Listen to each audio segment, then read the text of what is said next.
ഉച്ചതിരിഞ്ഞ് ഗവർണർക്ക് മന്ത്രിപ്പട്ടിക നൽകാനിരിക്കെ കോൺഗ്രസിലെ പേരുകൾ മാറിമറിയുകയാണ്. അവകാശവാദങ്ങളുമായി കൂടുതൽ നേതാക്കൾ രംഗത്തെത്തിയതോടെ തിരക്കിട്ട കൂടിയാലോചനകൾ തുടരുന്നു. ചാണ്ടിയുമ്മൻ, തിരുവഞ്ചൂർ രാധാകൃഷ്ണൻ എന്നിവരുടെ സ്ഥാനങ്ങളിൽ പുനരാലോചനയുണ്ട്.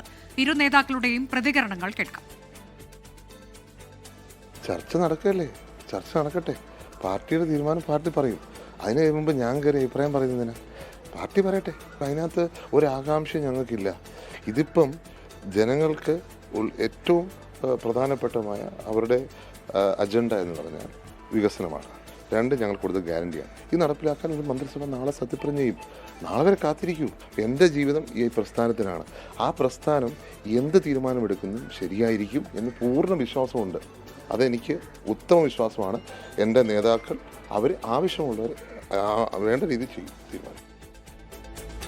എന്നെ പാർട്ടി എടുക്കുന്ന ഏത് തീരുമാനവും ആ തീരുമാനം 100% സന്തോഷപൂർവ്വം അംഗീകരിച്ച് മുന്നോട്ട് പോകും. ഒരു ബുദ്ധിമുട്ടുമില്ല. ഈ മുന്നണി കറക്റ്റായിട്ട് മുന്നോട്ട് പോവുകയാണ്. ജനാഭിലാഷം എന്താ? കേരളത്തിൽ ഈ മുന്നണി ഭംഗിയായി പോകണം എന്ന് തന്നെയാണ്. അതേസമയം മന്ത്രിസഭാ പ്രവേശന സാധ്യത മങ്ങുന്നതിനിടെ മുതിർന്ന നേതാവ് കെ ആന്റണിയുമായി ടി സിദ്ദിഖ് കൂടിക്കാഴ്ച നടത്തുകയാണ്. VT ബൽറാം സ്പീക്കർ അയക്കുമെന്നാണ് വിവരം. മന്ത്രിയാക്കണമെന്ന ആവശ്യം IC ബാലകൃഷ്ണൻ ആവർത്തിക്കുകയാണ്. പട്ടികവർഗ വിഭാഗത്തോട് മുഖ്യമന്ത്രിയും കോൺഗ്രസും നീതി കാണിക്കുമെന്ന പ്രതീക്ഷയുണ്ടെന്ന് IC ബാലകൃഷ്ണൻ 24നോട് പറഞ്ഞു. അപ്പോൾ പട്ടികവർഗക്കാരോടുള്ള ഒരു വലിയ നീതി, ഈ സമൂഹത്തോടുള്ള നീതി എൻ്റെ പാർട്ടി നേതാക്കള്, ബഹുമാനപ്പെട്ട മുഖ്യമന്ത്രിയും AICC നേതാക്കളും KPCCയും കാണിക്കുമെന്നുള്ള ആ ഒരു പ്രതീക്ഷയോടുകൂടിയാണ് മുന്നോട്ട് പോകുന്നത്. പട്ടികവർഗ സംവരണ മണ്ഡലത്തിൽ 4 ടേമായി ഭൂരിപക്ഷം വർദ്ധിച്ച് വിജയിച്ചു വന്ന ഒരു ജനപക്ഷത്ത് നിൽക്കുന്ന ഒരു ജനപ്രതിയാണ് ഞാനെന്ന് എന്റെ നേതാക്കൾക്കറിയാം. തനിക്ക് പുറമെ വിശ്വസ്തരെ കൂടി മന്ത്രിസ്ഥാനത്തേക്ക് പരിഗണിക്കണം എന്ന ആവശ്യത്തിൽ ഉറച്ചു നിൽക്കുകയാണ് രമേശ് ചെന്നിത്തല. വിശദാംശങ്ങളുമായി നമ്മുടെ പ്രതിനിധികൾ തത്സമയമുണ്ട്. R. Sreejith, KR Gopikrishnan, B. Dileep Kumar എന്നിവർ. ആദ്യം R. ശ്രീജിത്തിലേക്കാണ്. ശ്രീജിത്ത്, ഇപ്പോൾ പട്ടിക മാറിമറിയുന്നു എന്ന കാഴ്ചയാണ് നമ്മൾ കാണുന്നത്. ഏറ്റവും ഒടുവിലായി വളരെ പ്രധാനപ്പെട്ട ഒരു വാർത്ത വരുന്നത് അത് ലീഗ് ക്യാമ്പിൽ നിന്നാണ്. പാറക്കൽ അബ്ദുള്ള മന്ത്രിസഭയിൽ ഉണ്ടാകില്ല എന്ന്.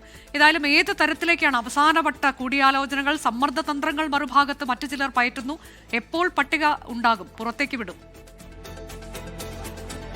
ചിത്രം വ്യക്തമാകും. 2 മണിയോടെ ചർച്ചകൾ പൂർത്തീകരിച്ച് മുഖ്യമന്ത്രിക്ക് എല്ലാ മുന്നണികളിലെ എല്ലാ ഘടകകക്ഷികളും കത്ത് കൈമാറും. അതനുസരിച്ചുള്ള ഒരു പൂർണ്ണമായിട്ടുള്ള മന്ത്രിമാരുടെ വിവരങ്ങൾ ലോക്ഭവനിലേക്ക് കൈമാറാനുള്ള ഒരുക്കത്തിലാണ് നിയുക്ത മുഖ്യമന്ത്രി VD സതീശൻ്റെ ഓഫീസ്. ലീഗിൻ്റെ മന്ത്രിമാരുടെ കാര്യത്തിൽ ഇപ്പോൾ മാറ്റങ്ങൾ വരുന്നുണ്ട്. ഒരു മാറ്റത്തിനു കൂടി സാധ്യതയുണ്ട്. ഒരുപക്ഷെ AK അഷ്റഫും കളമശ്ശേരി അബ്ദുൽ ഗഫൂറും തമ്മിൽ മന്ത്രിസ്ഥാനത്തിൻ്റെ കാര്യത്തിൽ ടേം വ്യവസ്ഥ ഉണ്ടാകാനുള്ള സാധ്യത കൂടിയുണ്ട് എന്ന വിവരമാണ് ഈ ഘട്ടത്തിൽ പുറത്തു വരുന്നത്. എന്തായാലും ലീഗ് സംസ്ഥാന അധ്യക്ഷൻ പാണക്കാട് സാദിഖ് അലി ശിഹാബ് തങ്ങൾ അത് പ്രഖ്യാപിക്കുമ്പോൾ മാത്രമേ അതിൻ്റെ ഒരു അന്തിമ ചിത്രം വ്യക്തമാകുള്ളൂ. എന്തായാലും ഇത്തരത്തിലുള്ള സമ്മർദ്ദങ്ങൾ ലീഗിന് മേൽ ഉരുണ്ടുകൂടുന്നുണ്ട് എന്നത് ഒരു വസ്തുതയാണ്.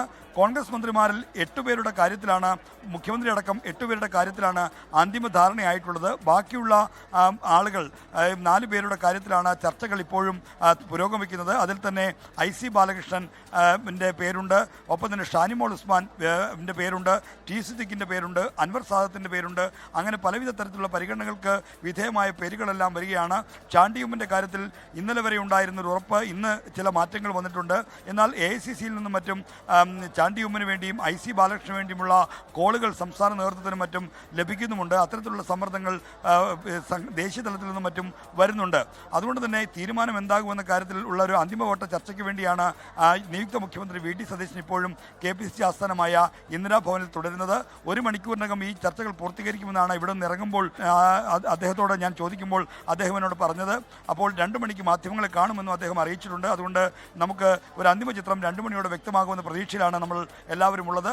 ഈ കാര്യത്തിൽ ജോസഫ് ഗ്രൂപ്പിന് മന്ത്രിസ്ഥാനവും ചീഫ് ക്യാബിനറ്റ് പദവിയുമാണ് അവരെ അനുനയിപ്പിക്കുന്നത്. മറ്റ് അനൂപ് ജേക്കബിൻ്റെയും മാണി സി കാപ്പൻ്റെയും കാര്യത്തിൽ ടേം വ്യവസ്ഥയാണ് എന്നുള്ള വിവരവും പുറത്തു വരുന്നു. എന്തായാലും CMPയുടെ ജനറൽ സെക്രട്ടറി CP ജോണിന് സഹകരണ വകുപ്പ് നൽകാനുള്ള നീക്കമുണ്ടായിരുന്നെങ്കിലും അതിനെതിരെയായും ുള്ള ശക്തമായ സമ്മർദ്ദം കോൺഗ്രസിനകത്തുണ്ട്. അതുകൊണ്ട് ഒരുപക്ഷെ അദ്ദേഹത്തിന് ഗതാഗത വകുപ്പ് ലഭിക്കാനുള്ള സാധ്യതയാണ് ഇപ്പോൾ വരുന്നത്.